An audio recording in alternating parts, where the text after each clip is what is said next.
علی محمد خان صاحب آپ نے کہا تھا کہ میرا لیڈر واپس آئے گا اور 2/3 اکثریت سے واپس آئے گا.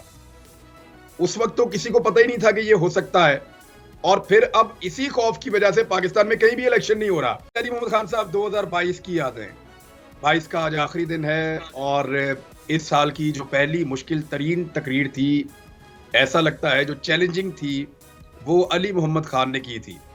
علی محمد خان ایک طرف اکیلے بیٹھے ہوئے تھے پارلیمنٹ میں، اور وہ مناظر سب کو یاد ہے، آپ اس وقت سکرین پہ دیکھ بھی رہے ہیں. اور علی محمد خان نے کچھ دعوے کر دیے تھے وہاں پہ اپنے اپوننٹس کے سامنے، اور رجیم چینج آپریشن ہوا تھا اور جھوٹی سچی خبریں چل رہی تھی.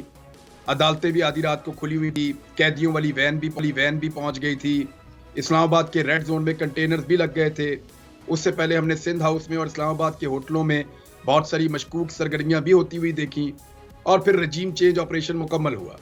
پارٹی نے فیصلہ کیا، پاکستان تحریک انصاف نے، کہ اکیلا آدمی وہاں پہ جائے گا اور بات کر کے آئے گا. تو پارٹی کی بہاف پہ علی محمد خان صاحب نے وہ تقریر کی تھی. علی محمد خان صاحب آپ نے کہا تھا کہ میرا لیڈر واپس آئے گا اور 2/3 اکثریت سے واپس آئے گا.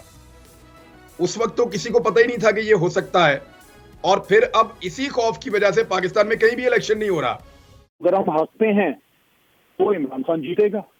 مجھے تو لگتا ہے کہ ہم ہانکتے ہیں، کیونکہ میں نے اس آدمی کو اکیلے لڑتے دیکھا ہے. مجھے ایک بات کہنے دیجیے، آج 2022 کی آخری شام میں، یہ اکتوبر نومبر 2018 کی بات ہے، میں کابینہ میں مہینہ بعد شامل ہوا تھا، میری انکلوژن تھوڑی لیٹ تھی.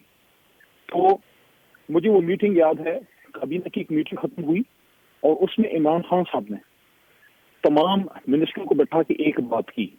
عمران خان نے ان کو کہا، ہماری چیئرمین نے ایز اے وزیر اعظم، کہ میں سیاست کرنے نہیں آیا، میں اس ملک کو ٹھیک کرنے آیا ہوں. میں اپنی حکومت قربان کر دوں گا، لیکن تم لوگوں میں سے کسی کرپٹ کو نہیں چھوڑوں گا. تو جو آدمی اپنی کابینہ کو یہ کہہ سکتا ہے، وہ کسی اور کی کیا پرواہ کرے گا. تو میرے بھائی عمران ریاض خان صاحب، اس رات جو میں نے کوئی بھی بات کی ہے وہ کنوکشن سے کی تھی، اور مجھے یقین ہے کہ انشاءاللہ پاکستان جو ہے ایک دن وہ دیکھے گا.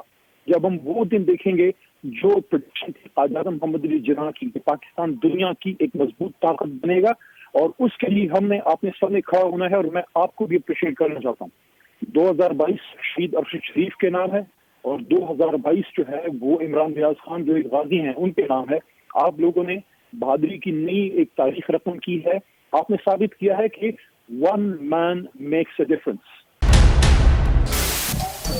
سب سے بڑے چینل بول نیوز کے اینکر مخدوم شہاب الدین کے پروگرام اب بات ہوگی نے ریٹنگ کے تمام ریکارڈز توڑ دیے. میں ہوں مخدوم شہاب الدین اور آپ دیکھ رہے ہیں اب بات ہوگی. 46% ناظرین نے بول نیوز کو دیکھا.